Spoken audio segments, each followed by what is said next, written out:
My family's been coming here since the 1950s. My great-grandfather bought a cottage on the bay side, and while I grew up in Florida, we would come up every summer and spend 3 months from Memorial Day to Labor Day. Where we were on the bay, we actually lost about 100 feet of waterfront. And he was probably the first person, or one of the first people, to put a jetty in and seawalls in an attempt to save the island. Now, when Thomas Jefferson drew the island, he said he thought the island would be gone in about 25 years because of the erosion. So it's been eroding and moving probably back and forth for several, thousands of years probably.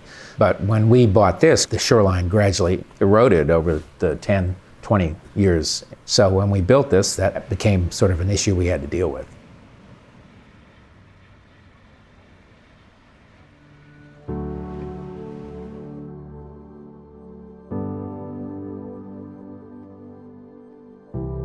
The Center for Coastal Resource Management is a group here at VIMS that specializes in research that is addressed specifically at answering management questions that are issues for the state or for the residents who live in the state. So one of the things that we try to do at CCRM is to work with local people to help them make really good decisions for their shoreline.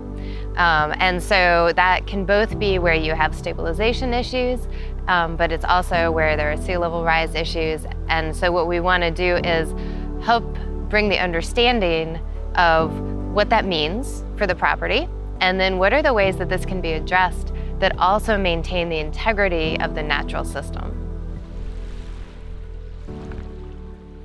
We, about 30 years ago, bought another house at this end of the island, and it was sort of a New England Cape Cod style, and we used that for a number of years. And then about 10 years ago, it was sort of getting old and creaky and the bathrooms didn't work. So we tore that down and built this house.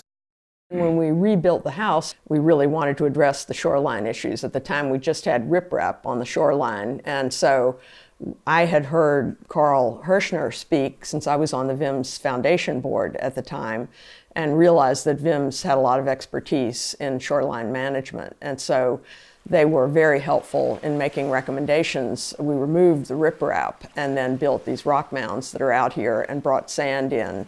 And we made recommendations around that and then helped us with the permitting process. Okay, so VIM's connection with Rob and Michaela began probably 11 years ago when they wanted to redesign their house, rebuild their house, and rework the shoreline. We have a shoreline study group that actually did the design for the breakwaters and the tombolos that now are the major part of their shoreline. From us, this is really important because one of the things that we're always concerned about is the ability of the shoreline to continue to function as a natural system. And the type of management that was typical in this area, the riprap shoreline, which is just rock piled against the shoreline to stabilize it. What that does is sort of isolate the marsh behind it and the uplands from the water, preventing some of the natural ecological connections which make that shoreline valuable in the system. And instead of that, what we're now recommending is living shorelines. It's a shoreline practice where there is vegetation that has direct connection to the water. And so this is a gap breakwater system.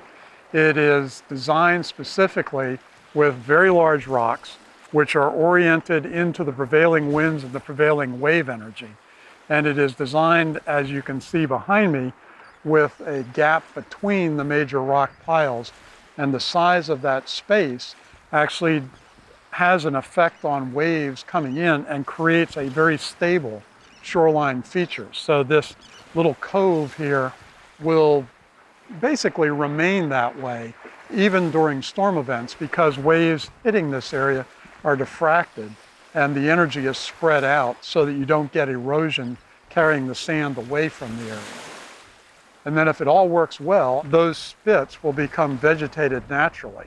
And so we have grasses and trees and shrubs now occupying the area that was just bare sand when all of this was put in. We try to be responsive to any requests we have. We are likely to help people look through maps and find their house and explain to them what those maps mean and how how that works. Now, the other thing we do have that, again, is not specific to a property, but we have a collection of adaptation measures that people have used, and it has pictures of them and it has costs associated with them. And so you can see what are things you can do to help protect your property.